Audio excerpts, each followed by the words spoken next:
With Medal of Honor Above and Beyond, I think we're finally able to fully realize that vision from 20 years ago of putting you in the boots, allow you to see through the eyes of someone who is actually there.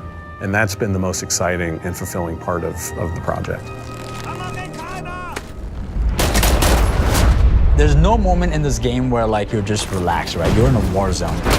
You are a member of the OSS, the Office of Strategic Services. That allows us to tell a story where the player gets to go to all these incredible places. VR adds such another level to it just because people want to naturally interact with things how they do in the real world.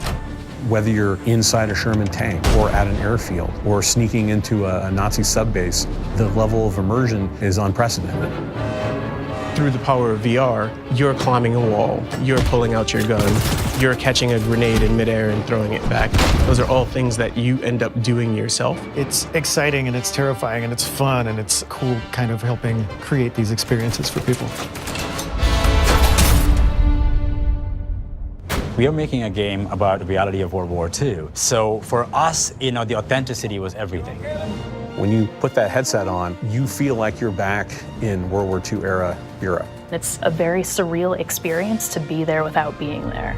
You're not watching history on a flat screen. You're experiencing history with your own eyes.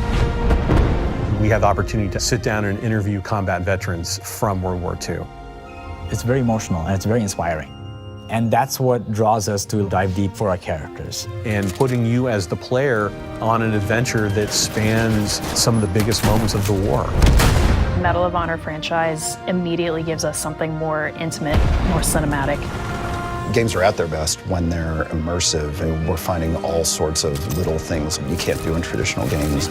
Having the backing of Respawn and Oculus gives us the ability to push those boundaries in ways that it hasn't been pushed before. When you see someone play it, when they just kind of lose themselves into the game, it's been pretty impressive. If the game we're making ignites people's imaginations and illuminates the world, then we've accomplished what we set out to do.